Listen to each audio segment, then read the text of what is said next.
Hello, and welcome to another edition of Storytelling on Orchard Street. We're in the podcast studios of P&T Knitwear Bookstore, 180 Orchard Street. Come down someday, take a look, buy a book, have some chai. With me in the studio today is Rich Dana. Rich is a zine maker, a lover of arcane technologies, a visionary artist, and a analog anarchy, hard to say. Rich also runs Obsolete Press, creating limited edition books and zines with artists and writers from around the world, including yours truly. Editing and publishing Obsolete magazine and teaching workshops on historical printing techniques and zine making. His latest book is Cheap Copies, which I have right here. Well, go this way. See? The Obsolete Press Guide to Do-It-Yourself Hectography, Mimeography, and Spirit Duplication. Welcome to the podcast, Rich. Yeah, thanks, Pete. Well, I had a pen out here. I lost it because I was going to make a big show if I wanted you to sign my book. Well, be assured it will. Oh, here it is. It will get signed. Yeah. Okay. We'll do it. Okay. We'll do it later. All right. So a little setup. Well, first of all, this is between me and you until I say it, but this is our second attempt at doing this. The first attempt we did over the phone because you live in Iowa. It's true. And something happened with the audio, so I didn't keep it. And I figured maybe someday we figure out how to fix it, but that was not the case. So but you're here in the flesh. It's better. Yeah. Look at this. It's more, like we're together. Yeah, I can almost see you now. Yeah, and I go, So there's a lot on this page that you do, and you left a lot of things out. If you don't mind, I'd like to say what else you do or have done in your life. Because it's really impressive. Like all that in that paragraph is impressive. Carpenter, farmer, beekeeper, artist, writer, librarian. What did I leave off? I mean, and all those other things. That's a lot of things to do. Yeah. How do you do that? As long as the statute of limitations has run out on the other things, we can talk about those. You did them, man. That's all that counts, right? Yeah, well, I guess it's always an attempt to balance, like, learning new things and simplifying your life, right? Having a case of attention deficit disorder is a blessing and a curse. I see. Right. But I've always been an autodidact. I've always loved teaching myself to do stuff. Cool. And I just have I have a history of publishing that goes back to my early childhood. Right.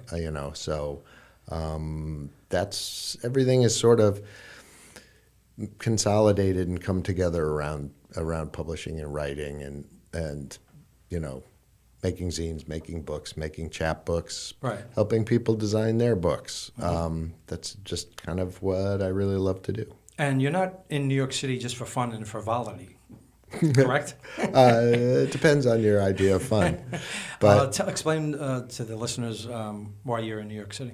Well, in my day job, I'm a librarian at the University of Iowa Special Collections, and I am the organizing librarian for the Sackner Collection of Concrete and Visual Poetry, which I can explain what concrete and visual poetry are if you want. Yeah, yes. And I'll say just a couple words about the Sackners.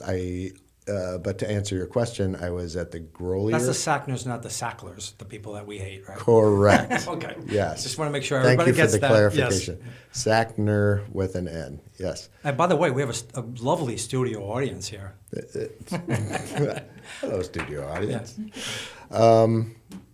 Yes. So the Sackners were a couple from Miami Beach who were obsessive collectors.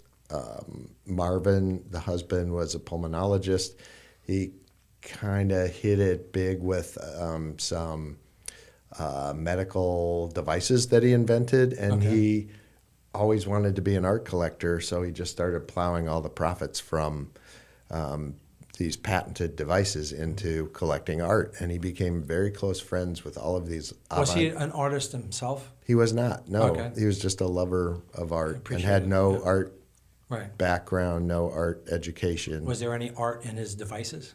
He was certainly creative. Yeah, you know. right. I mean, he had a lot of ability to visualize things. He said he invented this catheter that drained fluid out of people's lungs. You know, and he said it all came from when he was a kid. He worked as a soda jerk, and they had like so the seltzer dispensers and Holy stuff. cow. So you and know. I bet you at the time when he was a soda jerk, which I love that name. Yeah, right. I don't know if soda jerks really exist anymore.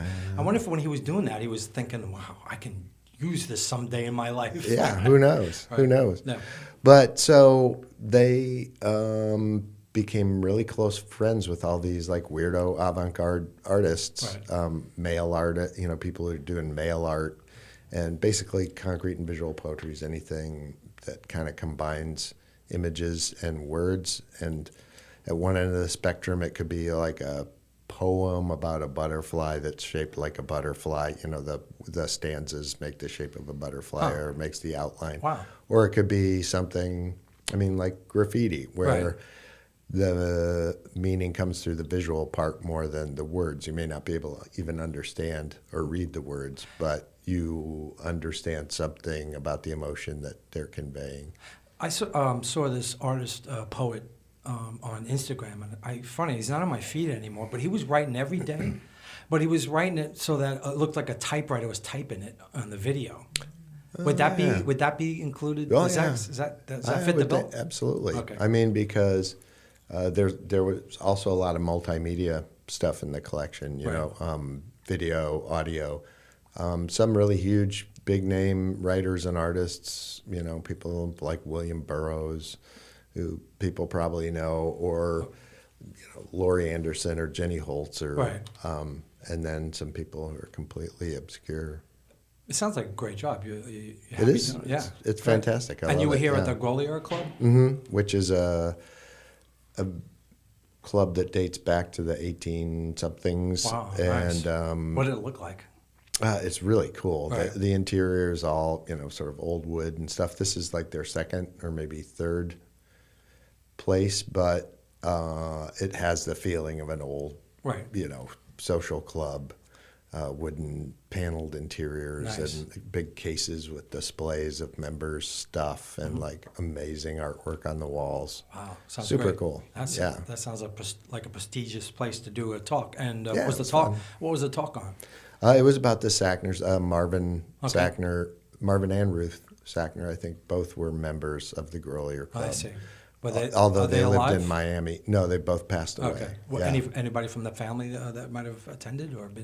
The kids who are all adults now. Right. I think they all watched the video feed. Okay. Cool. None of them live in Was this New York done at this live time. on Yeah. online? Yep. And it's recorded on YouTube now. Oh, cool. So I can it's see out it there. because I Yeah. missed it. I wanted to come, but I couldn't get it out there. Yeah. Yeah. It's a in bit of a time. hike up there. Yeah. So we should also set it up that we've known each other since the 90s. Yes, that's true. Yeah. You were in Brooklyn for a number of years and then moved back to Iowa. Yep. Which is where you're originally from. Yeah. Yeah. I grew up in Iowa. For people who don't know, Iowa City is a university town. I grew up in a small town near there. My dad ran a creative writing program at a small college, but then, a lot of my growing up revolved around the university. Right. There's a famous writers' workshop there, international writing program. Really good art department. So it's a little oasis of civilization. And your dad, Robert Dana, Yes, indeed. a poet, and he taught there, right? Yeah. Yeah. He taught on and off at Iowa, but he taught for a long time at Cornell College. Yeah, that's not right. Cornell University, Right. but Cornell College. Right. And he ran a print shop there too. He was a poet. He ran a print shop. In those days, it was quite common for writers to also get some training in typography and book design and stuff like that. Why is that? I think it came sort of from the journalistic tradition, but then it was kind of the beginning of the fine press era. So people like Virginia Woolf are famous for running print shops where they published their own and other people's stuff. And I think it just was starting to be seen as an art form to set, hand set type and make a beautiful book. So I grew up around that kind of atmosphere. In our first attempt at doing this was really cool. So it was on the phone. And I said, I'm going to read a poem to see if you know who the poet is. And I read a poem from your father's book. This is a signed copy, by the way. He signed it to Jill. And you got it, that you knew it was his poem, which I find amazing because your father, how many books did he write? A bunch. Yeah. So the fact that... See, I knew it was his poem, but I don't know how many books he wrote exactly.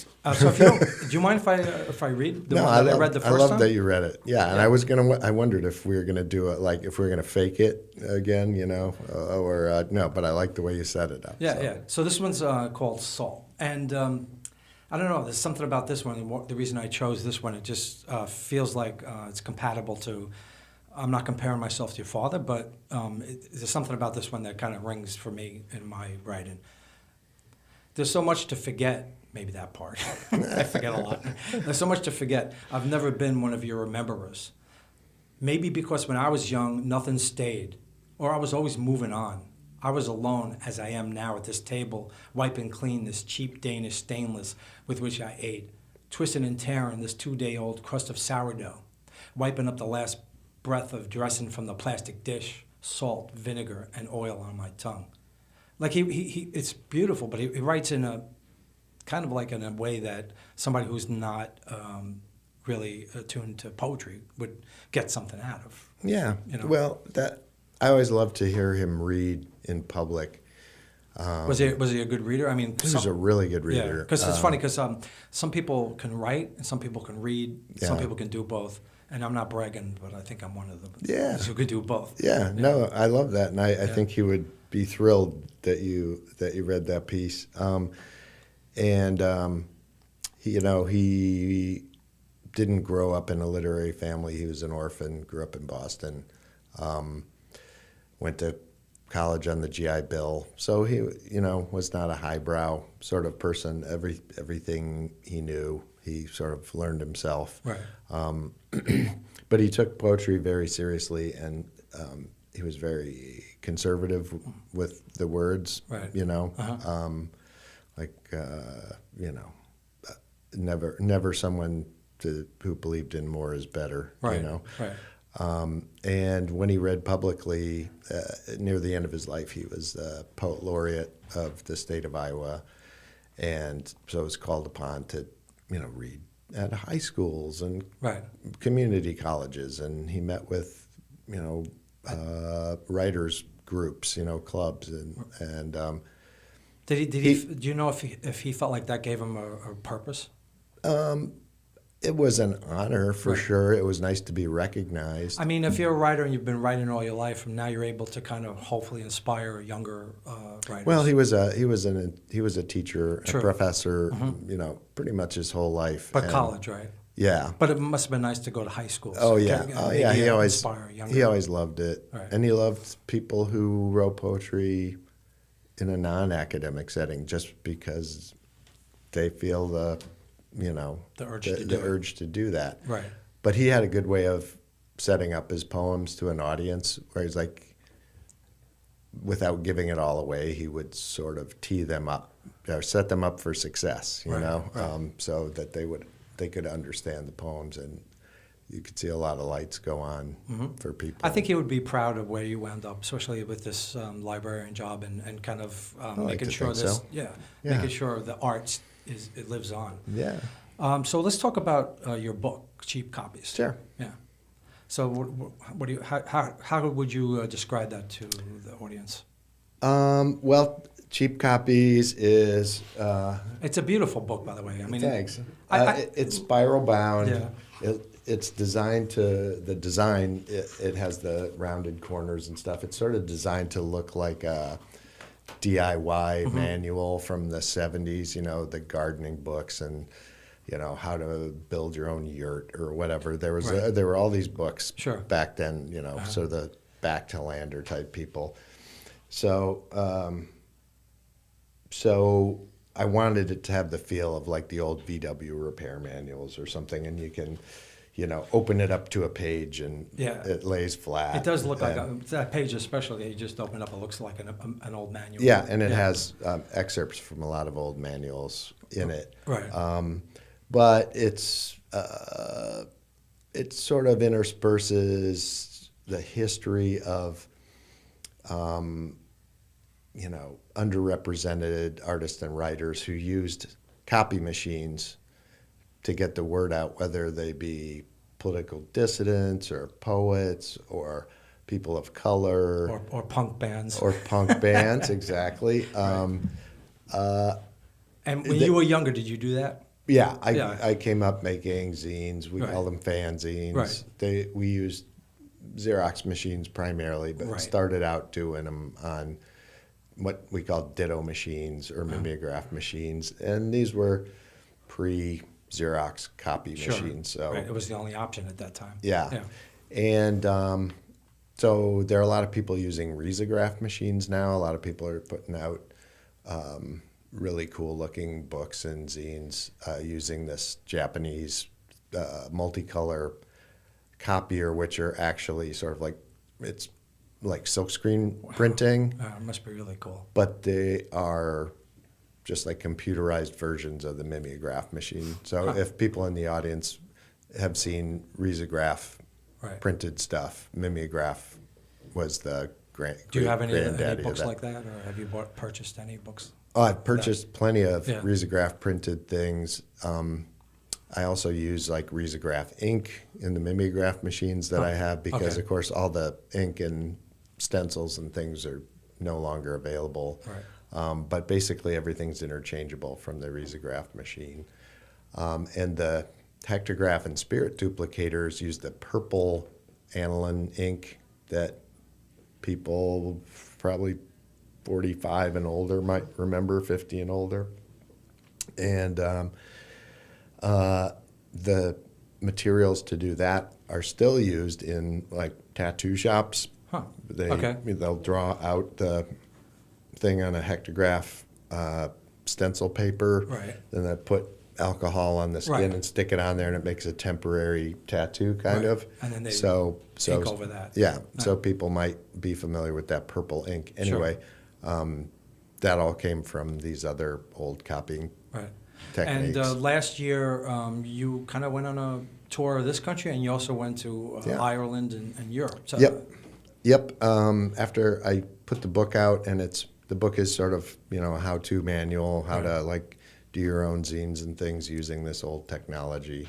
And I got invited to an academic conference at the University of Kent in Canterbury in the UK, which was my first big academic conference, which was super cool. But then since the university was paying for me to fly over and back, I made a side trip. Yeah, I made a couple of side trips and went to Berlin and went to Dublin and met some fabulous artists, copier artists using similar stuff, and just had a great time. Sounds like a great trip. Why don't you read something from the book while we're... Okay. The introduction, I think, is probably the best thing to read.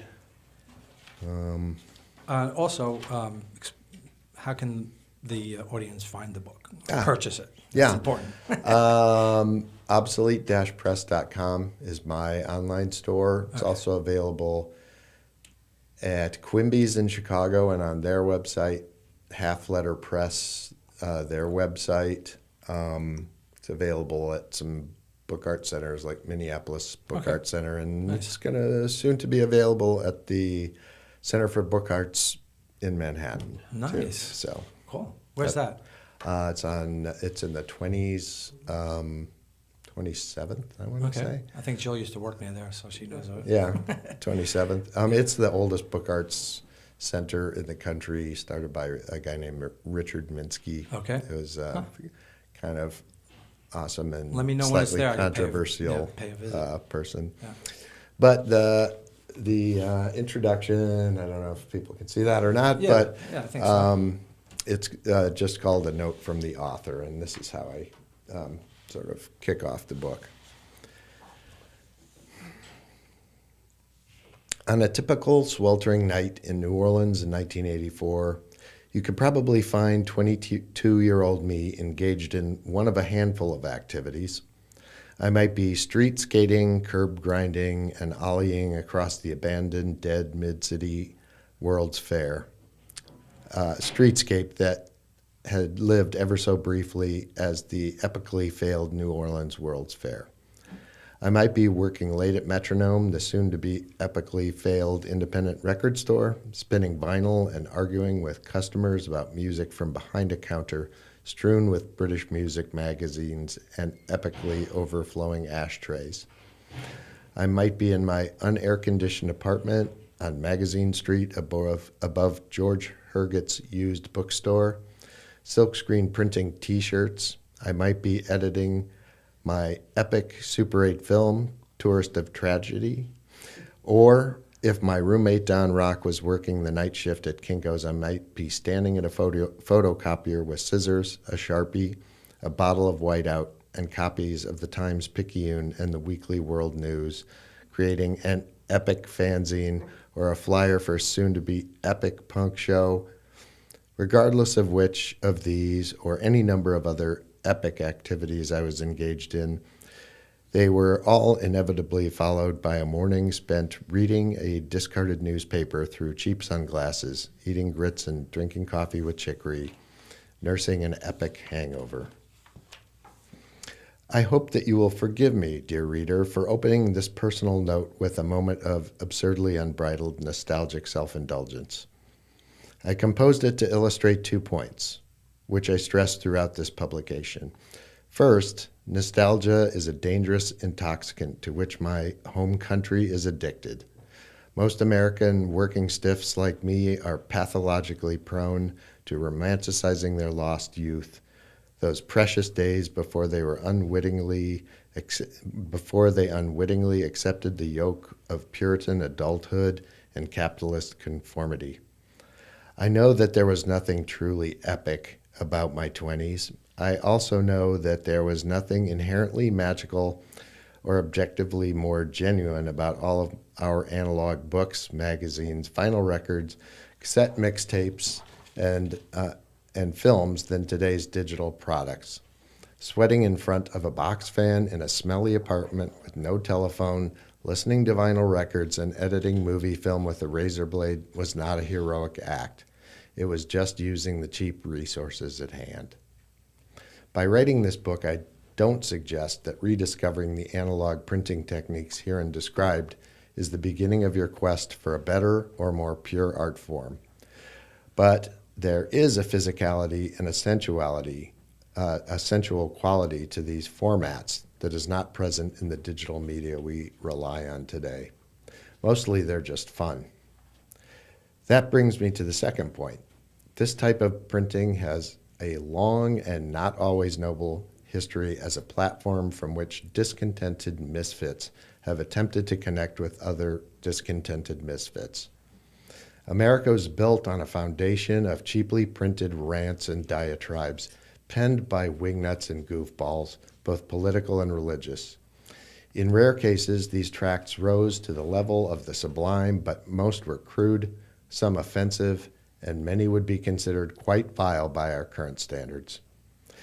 The examples that I use in this book are meant to illustrate the, quote, state of the art, unquote, but may not actually be great art. Remember, zines began as fanzines, magazines made by fans, and fan is short for fanatic. Today, fanatics rule the digital info space. The World Wide Web is a platform custom-made for extremists. There are only ones and zeros at its core, on or off, with me or against me. The fanatics have eschewed pamphlets and broadsheets in favor of tweets and memes. The ease with which digital media can be generated has produced a world of casual bickering, lazy trolls, and whataboutists. This book is not for them. It comes as no surprise that the zine, stripped of its fanatic prefix, is alive and well among people who like to explore subtleties. Zine makers appreciate the commitment and physical work involved in their craft. They embrace their obscurity and celebrate the ephemeral. They are about process and not product. This book was produced as more of an alchemist's notebook than an operator's manual, a grimoire rather than a textbook, neither definitive nor authoritative. It is a map of my explorations, but as the father of general semantics, Alfred Korzybski, wrote, the map is not the territory. I hope you will take this map and explore the territory for yourself. Awesome. So you are teaching people to do this. Yeah. Yeah. So do you see it lasting? I mean, you can't look into the future, but I mean, well, in some ways, there is a lot of interest. It's like vinyl records are kind of back. Yeah. It's And I think post-COVID in particular, people are hungry for hands-on physicality, yeah. physical connections to other people. Sure. And there's something, I mean, to throw a picture up on social media is just to throw it into a black hole, Right. It's no longer yours. It doesn't have any physical quality. It'll last forever, but do you want it to? Right. A zine or a book, when you place that intentionally in someone else's hands, like you've created a bond between the two of you. I still love the physical art piece. Yeah. There's something to that. But obviously, like, when you decided to do a book, you didn't do an ebook, you did a physical book. Right. Yeah. But in some ways, the new technology there's also a do-it-yourself component to it in some ways, right? Yep. Because it's I make that point in that introduction. Yeah. It's not that this is necessarily better. Right. And I'll say the people that I went to visit, in Europe, a rare book dealer, a young person that I visited today, I met him online, right? Sure. My project was funded through a Kickstarter. Mm-hmm. I'm certainly not above using the digital tools, but the end product, there's something about the end product that's different. Right. So I said this in the first attempt at it, and I want to say it again today, is I credit you and actually my friend Cheryl first for being the catapult to me actually doing this.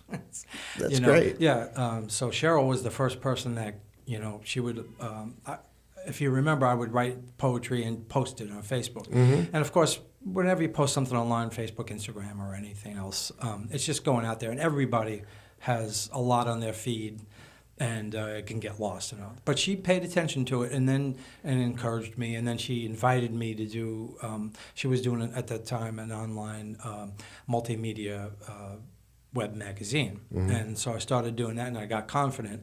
And I can remember the first conversation we had. I was like, I was like, I'm going to ask Rich, because I know you have the history of this, fanzines and other books. I'm going to ask him if to do this, but.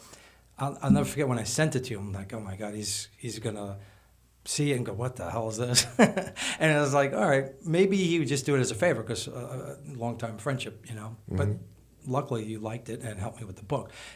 Then when the book came out, I said, well, now I got to go out and read. And so life is about connections and networks. And I don't know if you remember Voodoo Martini, but the singer Phil was doing a reading here. They have readings here in the bookstore. And he said, well, why don't you come to the read and I'll introduce you to Wayne Kroll, who does a bi-monthly reading here. Gave the book to Wayne, and he invited me to read. And then I found out that there was a studio available for free for podcasts. I'm like, I could probably do that. Yeah. Not knowing what the ramifications were and how it was going to come out and what I was going to do. So it's just this funny chain. And anyway, I really appreciate. Well, and that's the great thing about digital. If it brings people together in a physical way, right? It's when it brings people together virtually, but it doesn't actually bring them. Well, there's a lot closer in any significant way. There's probably more of that than. Yeah, but this is special. I mean, we may not have kept in touch all these years if it weren't for Sure, for that's for true. digital media. So we were talking about do-it-yourself. If you don't mind, I want to read this. It's my take on do-it-yourself. Oh, please. Yeah, I think it's I think your they'll get show, a kick man. out of this. Yeah, that's true. Well, it's my show, but I always want to make sure it's No, mostly I about love my it. guest. Okay. Please do it. So this one's called How to Build a Coffin. I decided to build my own coffin. I'm not expecting to die right off, but you never know. Why put things off? Have you seen the price of coffins? I figure I only need a box big enough to squeeze myself in. It doesn't need to be fancy. I mean, it'll be covered with dirt anyway. No one will notice if the joints aren't plumb or if the grain matches. When my wife asked me why I was watching how to build a coffin videos on YouTube, she snickered when I told her my intention. Then she pointed to the shelves I hung that are far from level, and the other half-dozen unfinished projects I've started around the house. I won't let that attitude dissuade me. I'm a man on a mission, and Home Depot is open late. Nice. Yeah. We're pretty, far along in the episode. I want to make sure we cover everything relevant to what you're doing in life in the artistic sense, mostly. Mm-hmm. Any other books you have in your mind you might do or have started? Or? Yep, I'm starting another book. It's tentatively called The Copiers, and it's about the people who started social media before computers. Okay. And that was people who made fanzines, chapbooks, Right. the artists and weirdos basically who used this to connect with other people. So there'll be features about them. There'll be more DIY stuff in it. There'll be some interviews. Mm-hmm. It'll be Nice. sort of a companion piece to this. Cool. And then I'll probably be doing a second edition of this as well. Okay. Have you started that book yet? Yeah, How far along you are? just outline Right. and I picked the subjects and Mm-hmm. I actually got some interviews lined up for next week when I get back. Cool. How long do you think this will take? I hope to get it out. Oh, who knows? Yeah. No First rush. the next year. Right. But also be going back out to do more workshops. We'll do workshops at the Austin Center for Book Arts in July, probably. We haven't quite nailed that date down yet. Did you search out any possible places for workshops in the New York City area? Well, Center for Book Arts, we're in discussions. Cool. All right. That's a good I think place to there's start. going to be an online thing through them Right. first, Cool. and then probably fall or next year. Hopefully, I'll come and do a little residency and do Nice. some workshops here in Right. town. When you do these talks, do you the people actually get to do these things? Yeah, I like they it. get to- I like. They go home with art. Yep, that they and I create. always like at first for them to. I like to do something that has something by everybody in it, Right. like a Sure. collaborative zine, Right. and then the second day give them the ability to sort of stretch out and do their own thing, and whether they want to do a single broadside print or a longer book or something. Generally speaking, the people that come to these workshops have done it before, or is this something they thought they wanted to try? Yeah, I think it's just people who are sort of fascinated to try out a way of printing and editioning things. In a lot of cases, printmakers rely on a lot of really big, heavy equipment, right? And so people are always interested and want to jump at the chance to be like, I can print something in my kitchen, Right. while I don't have a studio or access to a studio. Everything I do is like off the shelf parts, basically. The equipment you need for this, is it still being made? No. Or it's like refurbishing old versions of it? Or Well, machines show up on eBay or whatever, Right. but a coworker at the library discovered an old zine from the 50s or from the 40s about how to make a printing machine, a copier, out of a paint can. Huh. So actually we did a YouTube video of that. That's cool. He read the instructions, and I put it together. Right. And Nice. we printed a little zine off a paint can. Cool. I got to watch that. Send Like me a link. Wrap some an old flannel shirt Right. around it and ink it up, and then put the stencil on, and it works. So people can find some of your work on YouTube. Yeah, there's some things that I've done for the library. How do they find it? Like just your name? University of Iowa Special Collections, Rich Dana.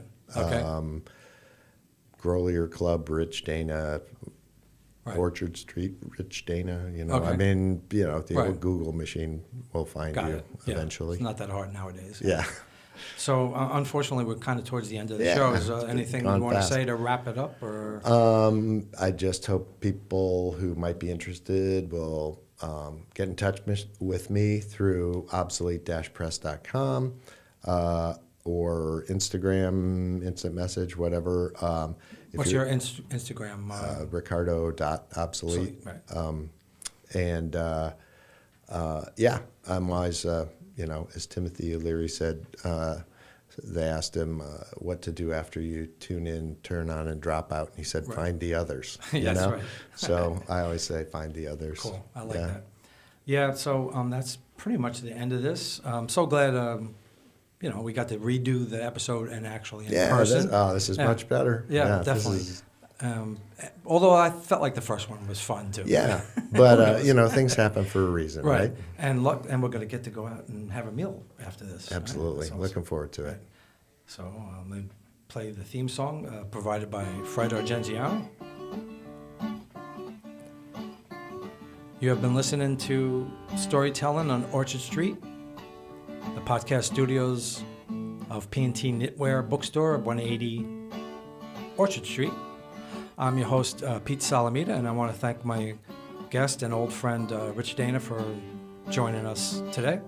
And hope you all got something out of this. I know I did. So thanks, Rich. And, Thanks, Pete. Bye-bye.